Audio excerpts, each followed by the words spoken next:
अस्सलाम वालेकुम students, welcome back to ऐसे एग्जामिना। आज हम पढ़ने वाले हैं जो बायोलॉजी का चैप्टर नंबर 1 है उसकी एक्सरसाइज। तो सबसे पहले एमसीक्यूज़ कर लेते हैं और उसके बाद हम शॉर्ट क्वेश्चन की तरफ चलेंगे। तो सबसे पहला एमसीक्यू जो है वो है which branch of biology focuses on the study of the structure and function of cells. Biology की वो कौन सी ब्रांच है जो सेल के स्ट्रक्चर और फंक्शन को स्टडी करती है। तो option A is the right answer, cytology. Cytology है। साइटोलॉजी का दूसरा नाम सेल बायोलॉजी भी है। अगर ये ऑप्शन आ जाता है तो आपने इसको टिक कर देना है। The study of the processes of heredity. Heredity क्या होता है? वो करेक्टरिस्टिक्स जो पेरेंट्स से ऑफ स्प्रिंग में ट्रांसफ़र होती हैं through genes and variation in living organisms is known as.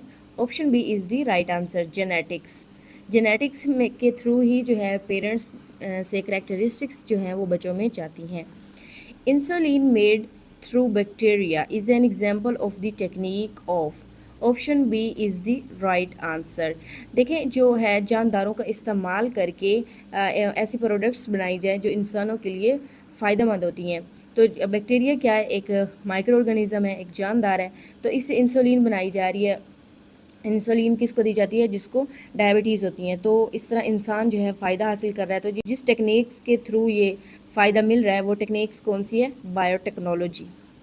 Heart pumps blood, stomach digest food and kidneys excrete waste. The statement comes from. देखिए, हार्ट जो है ब्लड को pump करता है, स्टमक फूड को डाइजेस्ट करता है और किडनीज़ जो है हमारे बॉडी से, हमारे जिस्म से जो वेस्ट मटेरियल होता है उसको एक्सक्रीट करती हैं। Option A is the right answer, physiology. Physiology हमें ये बताती है कि जो हमारे बॉडी के पार्ट्स हैं वो कैसे काम करते हैं। हार्ट ब्लड को पंप करता है, कैसे करता है? स्टमक फूड को डाइजेस्ट कैसे करता है? किडनीज़ कैसे एक्सक्रीट करती हैं हमारे बॉडी से वेस्ट मटेरियल को? ये फिजियोलॉजी स्टडी करती है। Which branch of biology involves the study of the classification of organisms? Biology की कौन सी ब्रांच में क्लासिफिकेशन की जाती है जानदारों की? Option A is the right answer, taxonomy. Which step comes between making hypothesis and doing experiment? वो कौन सा स्टेप है साइंटिफिक मेथड में जो हाइपोथेसिस और एक्सपेरिमेंट के दरमियान आता है? तो वो है deductions. Option A is the right answer. Which of the following is not a characteristic of the scientific method? इनमें से कौन सी ऐसी करेक्टरिस्टिक है, ऐसी खसूसियत है जो साइंटिफिक मेथड की नहीं है? Option C is the right answer, क्योंकि हाइपोथेसिस जो है ऑलवेज करेक्ट नहीं होते, समटाइम्स रॉन्ग होते हैं और उनको रिजेक्ट कर दिया जाता है। Choose the correct sequence of steps of scientific method. इसके लिए आपको साइंटिफिक मेथड के जो स्टेप्स हैं उनका जो है सीक्वेंस ज़रूर याद होना चाहिए। एमसीक्यूज़ में आपसे पूछा जा सकता है, शॉर्ट क्वेश्चन भी आ सकता है। तो देख लेते हैं।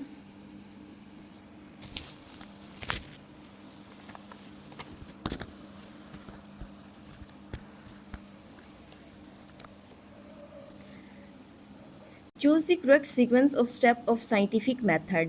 साइंटिफिक मेथड की जो आपको स्टेप्स हैं वो ज़रूर आने चाहिए, उनकी सीक्वेंस क्या है, क्योंकि वो शॉर्ट क्वेश्चन के लिहाज से भी बहुत इंपॉर्टेंट है। तो उसके लिए आप यहाँ से याद कर सकते हैं।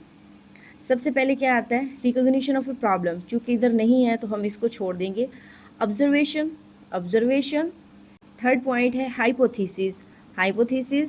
Fourth one is deduction and fifth is the experiment. तो option A is the right answer. आपने सीक्वेंस जो है यहाँ से याद कर लेनी है। नेक्स्ट क्वेश्चन है, people who slept near smoky fire had less chance to suffer from malaria, why? वो लोग जो स्मोकी फायर के करीब सोते हैं उनके अंदर मलेरिया के चांसेस कम होते हैं, क्यों? Because mosquitoes can not tolerate smoke and are repelled. Option C is the right answer. Experiments are very important in scientific method because a researcher disprove many hypotheses and get some hypothesis proved. Option B is the right answer. Because experiment बहुत ही important होते हैं क्योंकि इसमें hypothesis जो होते हैं उनको जो है टेस्ट किया जाता है और जो मतलब हाइपोथेसिस करेक्ट होता है उसको एक्सेप्ट कर लिया जाता है। अदरवाइज़ उसको रिजेक्ट कर दिया जाता है। तो एक्सपेरिमेंट्स जो है हाइपोथेसिस को टेस्ट करने के लिए बहुत ही इंपॉर्टेंट है साइंटिफिक मेथड में। Let's move towards the short answers. First question है, define the following branches of biology. ये कुछ बायोलॉजी की ब्रांचेस दी हुई हैं, इनको डिफ़ाइन करना है, इनकी डेफिनेशन लिखनी है। तो वन बाय वन हम इनको स्टडी करते हैं। सबसे पहले है जेनेटिक्स। जेनेटिक्स क्या होता है? It is the branch of biology. ये बायोलॉजी की वो शाख है दैट डील्स, जो डील करती है with the study of transfer of characteristics, खसूसियात from parents to offspring. Genetics biology की वो ब्रांच है जो डील करती है, जो करेक्टरिस्टिक्स जो हैं पेरेंट्स से ऑफस्प्रिंग यानी कि बच्चों में मुंतकिल होती हैं, जेनेटिक्स उसके साथ डील करती है। Anatomy, it is the branch of biology that explores the internal physical structure of organisms, particularly humans. Anatomy biology की वो ब्रांच है जिसमें ख़ास तौर पर जो इंसान हैं उनके इंटरनल जो फिज़िकल स्ट्रक्चर हैं उनको स्टडी किया जाता है। For example, the study of the organs of the digestive system. Digestive system के जिस तरह ऑर्गन्स हैं लाइक माउथ, एसोफेगस, स्टमक, उसके बाद स्मॉल इंटेस्टाइन, लार्ज इंटेस्टाइन, ये जो है डाइजेस्टिव सिस्टम के ऑर्गन्स हैं, इनको स्टडी करना क्या कहलाता है? Anatomy. Palaeontology, it is the branch of biology that deals with the study of fossils. Biology की वो ब्रांच है जो स्टडी करती है फॉसिल्स को। फॉसिल्स होते हैं जो प्लांट्स, एनिमल्स या जो भी जानदार हैं वो जो गल सड़ जाते हैं और उनके जो प्रिंट्स रह जाते हैं उनको फॉसिल्स कहते हैं, और फॉसिल्स की स्टडी को पैलेंटियोलॉजी कहा जाता है। Marine biology, marine biology is the branch of biology that deals with the study of life in oceans. Marine biology study करती है जो लाइफ जो है ओशंस में पाई जाती है, साल्टी वाटर के अंदर, उनको स्टडी करती है। For example coral reef. Coral reef जो है ये एनिमल्स हैं जो कि समंदर में पाए जाते हैं।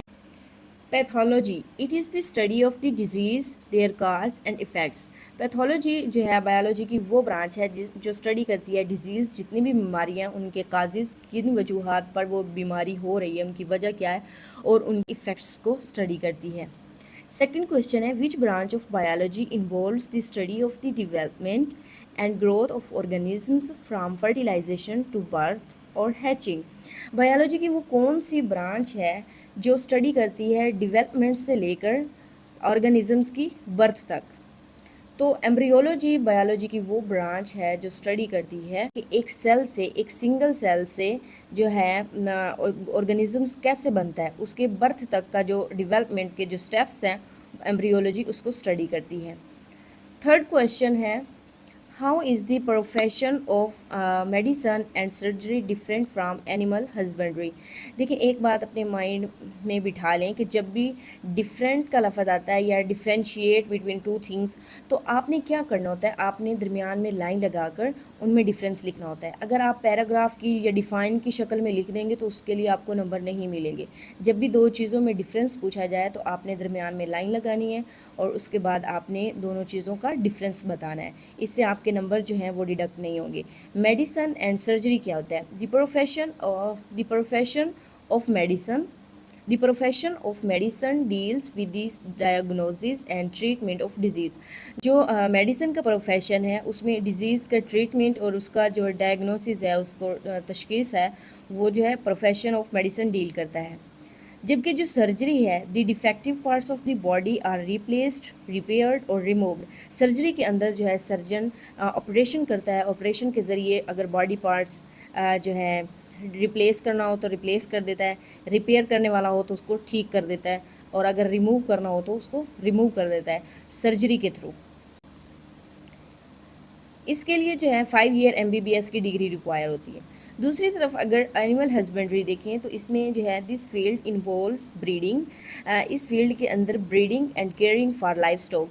देखिए, ब्रीडिंग का मतलब होता है पैदावार, and caring for life stock यानी कि जो हमारे मवेशी वगैरह होते हैं उनकी केयर करना, उनकी पैदावार को बढ़ाना, टू इम्प्रूव देयर क्वालिटी, और उनकी क्वालिटी को बेहतर बनाना, एंड प्रोडक्टिविटी, और उनकी प्रोडक्टिविटी को बेहतर बनाना। इस फील्ड के अंदर जो है ब्रीडिंग, जो हमारे मवेशी होते हैं जिस तरह कैटल्स वगैरह हैं, गोट्स हैं, उसके अलावा जितने भी जो हैं एनिमल्स हैं, उनको स्टडी किया जाता है, उनकी ब्रीडिंग का और उनका जो है उनका ख्याल रखा जाता है ताकि उनकी क्वालिटी को बेहतर बनाया जा सके और प्रोडक्टिविटी जो है उनकी ज़्यादा हो। तो इसके लिए जो है 4 ईयर BS डिग्री रिक्वायर होती है। Question number 4, differentiate between morphology and physiology. Again आपसे डिफरेंशिएट पूछा गया है। तो मॉर्फोलॉजी क्या है? The branch of biology deals with the study of forms and structure of living organism. Morphology biology की वो ब्रांच है जो डील करती है the study of form and structure, जो जानदारों के स्ट्रक्चर और फॉर्म्स को स्टडी करती है। While physiology is the branch of biology deals with the functioning of body parts. दूसरी तरफ जो फिजियोलॉजी है ये डील करती है कि बॉडी जो पार्ट्स हैं वो कैसे फंक्शन करते हैं। जिस तरह हमने MCQs में भी देखा था कि जो है हार्ट जो है क्या करता है, ब्लड को पंप करता है, स्टमक फूड को डाइजेस्ट करता है। तो इस तरह जो है ये हमें कैसे पता चला? फिजियोलॉजी ने स्टडी किया, फिजियोलॉजी ने स्टडी किया कि जो है बॉडी के पार्ट्स जो हैं किस तरह फंक्शन करते हैं।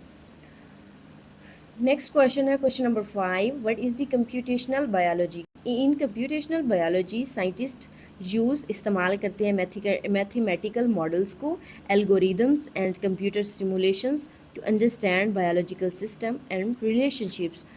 कंप्यूटेशनल बायोलॉजी के अंदर साइंटिस्ट मैथमेटिकल मॉडल, एल्गोरिदम और कंप्यूटर का इस्तेमाल करते हैं बायोलॉजिकल सिस्टम्स को समझने के लिए।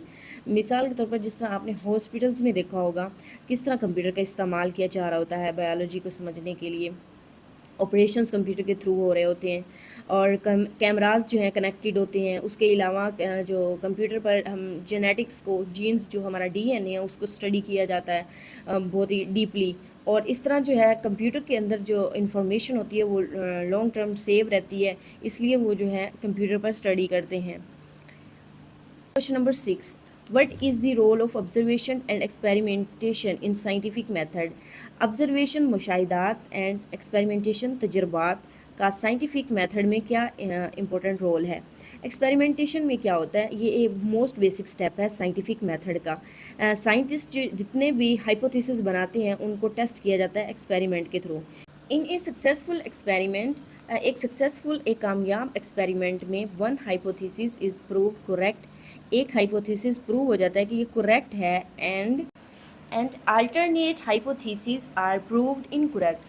तो जो बाकी हाइपोथेसिस होती हैं उसके अल्टरनेट उनको इनकरेक्ट कर दिया जाता है, इनकरेक्ट प्रूव कर दिया जाता है और उनको रिजेक्ट कर दिया जाता है। The incorrect hypothesis are rejected and the proved one is accepted. तो प्रूव को जो है एक्सेप्ट कर लिया जाता है। देखिए एक्सपेरिमेंट बहुत बहुत ज़्यादा इम्पोर्टेंट है साइंटिफिक मेथड में, क्योंकि हाइपोथेसिस को इस एक्सपेरिमेंट के थ्रू ही टेस्ट करना होता है। ऑब्जर्वेशन, देखिए ऑब्जर्वेशन जो आपकी बुक में है आप वो भी लिख सकते हैं अगर आपको वो अच्छे तरीके से याद है, जिसमें ये बताया गया था कि साइंटिस्ट जो हैं ऑब्जर्वेशंस बनाते हैं अपनी 5 सेंसेस का इस्तेमाल करके। ऑब्जर्वेशंस क्वालिटेटिव भी हो सकती हैं, क्वांटिटेटिव भी हो सकती हैं, यानी नंबर्स की फॉर्म में भी जो है मेजर किया जा सकता है और जो है 5 सेंसेस का इस्तेमाल करके जो है क्वालिटी भी देखी जा सकती है, उसको भी मेजर किया जाता है। तो आप वो भी लिख सकते हैं और अगर आप ये लिखना चाहें तो ये भी लिख सकते हैं कि जो हम चीज़ जो है जब भी कोई नेचुरल इवेंट होता है जो वॉच करते हैं या नोट करते हैं, उस इंफॉर्मेशन को कलेक्ट करके उसका रिकॉर्ड बनाना क्या कहलाता है? ऑब्जर्वेशन कहलाता है। ये था आज जो है शॉर्ट क्वेश्चन, और बाकी हम एक्सरसाइज में लॉन्ग क्वेश्चन रह जाते हैं। आप जो है लॉन्ग क्वेश्चन ईजीली आपको मिल जाएंगे बुक में से और वो बहुत ही आसान लिखे हुए हैं, आपको समझ भी आ जाएगी। आज के लिए इतना ही। अल्लाह हाफिज़।